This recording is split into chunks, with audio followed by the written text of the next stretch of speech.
Bien, bonjour à vous, Benoît Jacques, votre humble serviteur, conférencier formateur, coach d'affaires professionnel certifié, spécialiste et passionné de la relation humaine d'affaires, qui aujourd'hui va d'un autre clin d'œil relationnel assez intéressant, merci. Intéressant, pourquoi? Parce que vous me posez souvent la question, est-ce que ça vous arrive à vous de ne pas être capable d'interrompre l'autre? Vous voulez interrompre l'autre, vous n'êtes pas capable parce que l'autre parle, mais parle parce que vous avez une grande qualité d'écoute. Est-ce que ça vous arrive parfois? Non? Et de ne pas savoir comment interrompre, puis avoir un malaise parce que ça s'en va nulle part, ça vous arrive, hein? Je pense que ça nous arrive à tous. Maintenant, comment on peut s'y prendre? Comment on peut s'y prendre d'une belle façon pour, justement, interrompre la conversation d'une belle façon, de façon élégante, pour que ça se poursuive après. Et voilà, ça m'amène à vous parler de cette stratégie que l'on va nommer l'élégante liaison. Je répète, la stratégie de l'élégante liaison.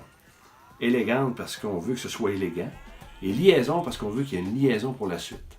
OK, sans heurter l'autre. Vous allez voir. La stratégie consiste simplement à, lorsque la personne est en mode débit de parole, ça roule, portez attention à un temps mort qui va arriver. Ça peut être que la personne a besoin de reprendre son souffle. Ça peut être que la personne est entre deux phrases, réfléchit. Vous devenez attentif à ce moment précis-là où vous allez pouvoir vous glisser pour utiliser la stratégie de l'élégante liaison.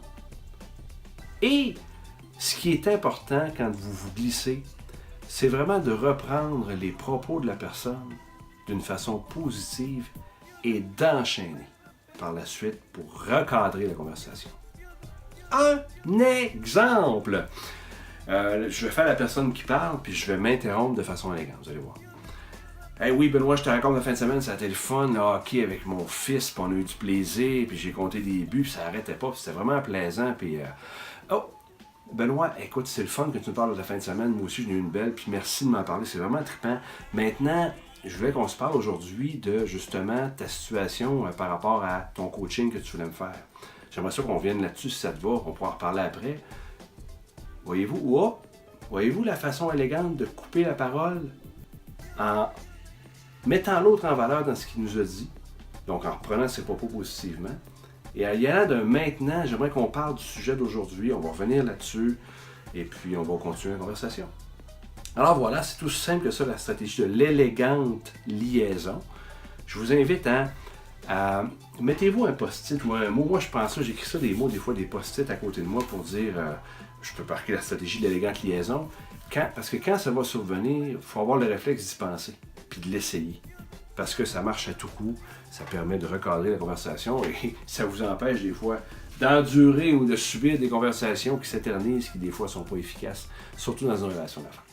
Merci beaucoup d'avoir été là, j'espère que ce clin d'œil vous a plu.